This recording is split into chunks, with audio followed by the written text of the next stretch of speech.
Day 7.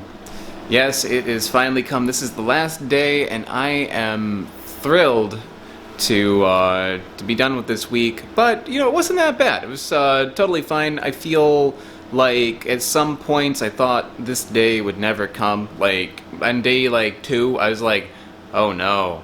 But as I went along, the days went by pretty quickly. It didn't really bother me, too terribly much.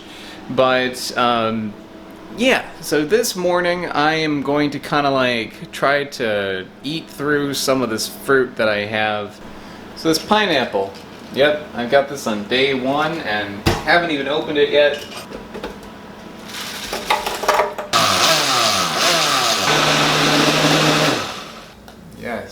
Yes. Very fresh tasting, nice, light, bright kind of flavor. Not super sweet, but sweet enough for me. So happy with that. I can see myself making these smoothies even when I'm off this diet. They're good. I don't know if I'd want them in the morning. In the morning I want hot things. I think I'd rather a cup of coffee. Well, I definitely would rather a cup of coffee. But yeah, I think smoothies are really good, especially hot day. Today it's been brutal. This is good. I like these smoothies. I think that it's a cheap way to get fruit, less than $10, and you have a ton of smoothies. It's also a good way to get rid of fruit that's going bad. If I just oh no, bananas are going bad, I just would throw them in the freezer, and then you throw them in a smoothie. It makes a lot of practical sense. Also, I'm going to be eating durian. Oh yeah, just saved 2 little pieces. There's not much left, but it's been a whole week on this diet, and I feel I deserve a treat. I feel I finally get it, and it's just kind of satisfying these nutritional needs that I have right now. This is what I want. This is what I want all the time. Never was like that before. I liked durian before, and now I really like it. It is time for lunch, and I'm going to make another salad.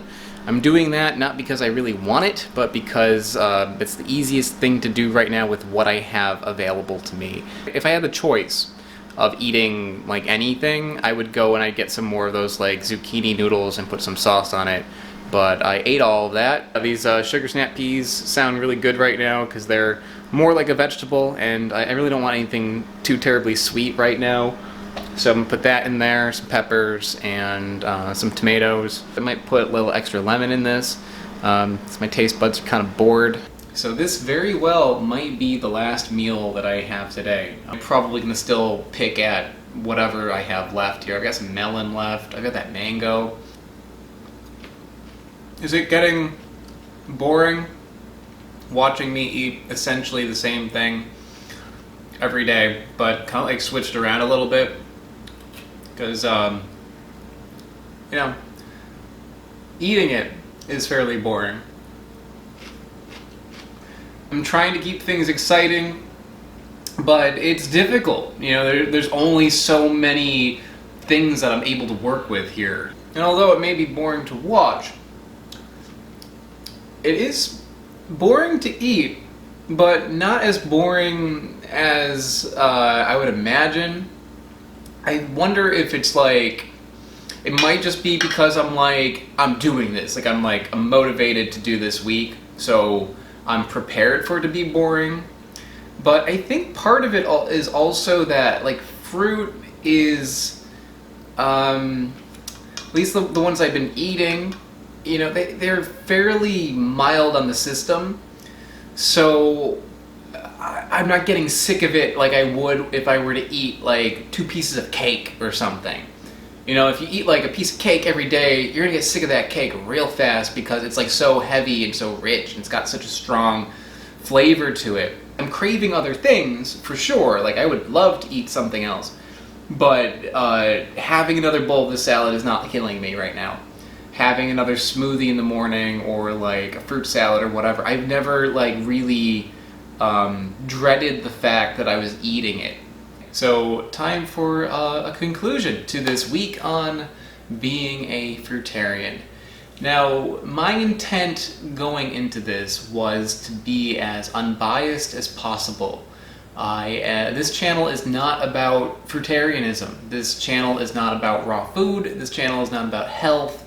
This channel is for entertainment and travel and documenting fruit. So that was something that I wanted to do. I feel like there's a lot of information out there about fruitarianism and this sort of thing that is coming with an agenda. I don't really have an opinion either for or against fruitarianism.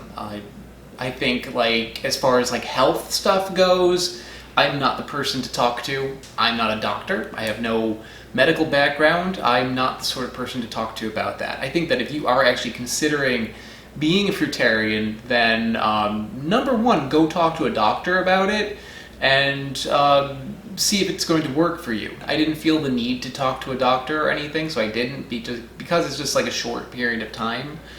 But if I were to do this for a long period of time, then I definitely would do that. Whether or not this is a healthy diet, it is very restrictive. You're only able to eat so many things. So if you're not doing it properly, then you're going to run into some trouble. So first, let's talk about some of the positives about fruitarianism.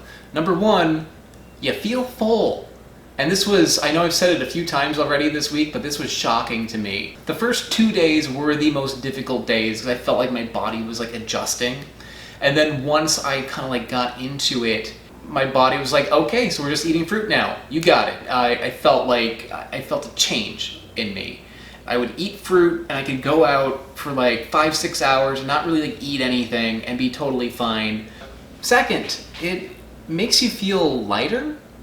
Like, although you feel full, it doesn't really weigh you down as much. Earlier today, I did some stretching, and usually with my normal diet, I would eat lunch and then wait maybe like 2 hours before I would do any stretching. But with this, I ate lunch and then I stretched after like 20 minutes.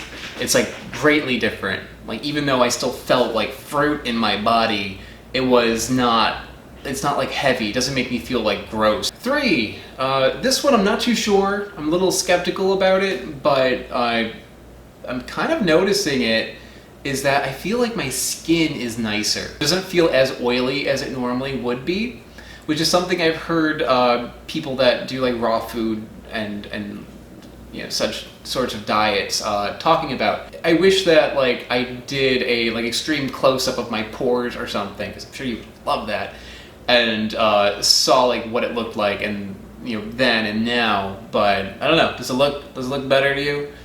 And the fourth and final thing that is good about being fruitarian, it's pretty easy. Because everything's raw, I don't have to cook anything. You just take like whatever fruit you want, you cut it up, you put it in a bowl. If you are going out or something, just carry some bananas with you. There were a few more difficult things I did, like making the sauce and the dressing and stuff like that, and even that was not like terrible. I don't have to worry about like cleaning any pots and pans like I would if I were cooking. There were like a few, obviously, like my cutting board has been like washed like 30 times. But other than that, you know, I'm not really creating as much in that sense. Okay, negatives. Number one, it's expensive. I totally get why people practice fruitarianism in Bali. If you go to Bali, there's fruitarians like everywhere. That's because you can get the kind of nutrients that you need cheaply. You can get coconuts, you can get durian, you can get all of that for just like, you know, pennies. But here in New York City, that is not the case. I don't have the tally right now, but I will put it here. For a week of food, that's what it cost me. I think if you're doing this in Borneo, this would be $1 or $2. You know, wouldn't be that much. But for this week, it cost me a lot of money. 2, the social aspect. This has definitely affected my social life. I've had friends call me and ask if I wanted to hang out because they were having like, well, my friends do an Albo or do the coffee videos. They were like, oh, we just like made this special fruit butter. They took fresh raspberries and they mixed it into butter, and they were gonna make like pancakes they're like, we want to share it with you, so are you free today? And I was like, well, I'm free, but I can't eat that. Instead, I stayed in. And the few times that I did go out with friends, there was a lot of situations where like I would be sitting and they would be eating, which is, you know, fine, but you know, you're kind of missing out then. You know, you're not able to kind of share that restaurant experience with each other. They're telling you about their food and you're like, oh, that's great. Well, this water is good. I think the very militant kind of fruitarian that I was, and even like what I did was not as extreme as you can get, it's almost impossible to eat out. Next, and this is maybe just a personal preference, but the food's cold. It's always cold. It's either room temperature or cold or frozen. That is hard for me. You know, so much of food that I like is the warmth of it. There's something comforting to it. Just the fact that I can't have like a cup of tea was killing me. Like, it's not even a matter of feeling full or anything. It's just the sensation of having that nice warm cup of tea. I'm sure that's something that eventually you would get used to, where you wouldn't want hot things all the time if you're like really motivated about it, I'm sure. But personally for me, that kind of drove me crazy. Number 4, it's repetitive. I was eating like the same few things over and over and over again. I tried to mix it up as much as I could. I went into like different fruit markets to get different things. And this is coming from Weird Fruit Explorer here. I've had so many different types of fruits. Believe me, I've got my sources. I found stuff. I found a durian. Like I did all that. Here in New York City, we have a lot of different markets. There's a lot of different types of fruits that you can find. But even with that kind of variety, it was very difficult. 5, and this is my biggest problem with Fruitarianism, and I guess I could say with also like raw food, or you might have a problem with being a vegetarian for this reason. When you have a restricted diet, it restricts you. You can't eat as much as other people can. And when you're someone like me, that loves traveling, loves exploring, loves trying the things from other cultures, you don't get that. You don't get the full experience. Some of my favorite memories of traveling have to do with food, and the idea of like losing those memories because of a restriction is kind of sad to me. I feel like just as simple as like sitting on the side of the road in India and watching the rickshaws go by and drinking a cup of tea while everybody else is drinking a cup of tea around me. That was like one of my favorite memories of being in India, and not to be able to do that, I feel is kind of sad to me. I would hate to like lose that experience. I'm sure I can get other experiences that come from, you know, eating fruit. I guess I could sit on the corner with those people and eat a banana, but I kind of like wanted to share the experience of like what they're doing, and they were drinking tea, so I wanted to drink tea with them. Almost all the countries that I visited have been very difficult as far as being a vegetarian. If I had to limit myself even more when I was traveling, this would be very, very hard for me. I would feel like I was losing so much of the experience. If having other types of food is not as important to you as having your diet, then, you know, do you. I think what makes the most sense to me would be to take a certain kind of diet that you really want, like if you really want to be like a fruitarian, but not to be super militant about it, to kind of like do what you feel is right for you. Like if you were out with friends, to be like, well, you know what, I'm gonna be vegan now. I'm gonna have some hot veggie burger because I'm out right now and I'm with friends. I want to have a good time. I feel like that makes sense. I feel like you should be able to change your opinion and open your mind to other situations depending on the situation you are in. I think you don't just have to listen to your body, but you also have to listen to your life. You have to say to yourself, like, okay, am I living the best life I have if I limit myself in this way? So I'm actually glad that I did this. I think that going forward, I'm going to take a few of these things that I've learned and apply them to my life. I'm going to maybe eat more of a fruit paste or raw meal before I do exercises. I'm gonna eat a lot more dates. I might make that some of those dishes again, like maybe the zucchini noodles. I probably will heat up the sauce, but like that was pretty good. In the beginning I felt some hesitance towards a lot of this, and now I feel a lot more open about it. I'm not going to continue being fruitarian, but I feel like I do understand it a little bit more now, and I'm really happy for this experience.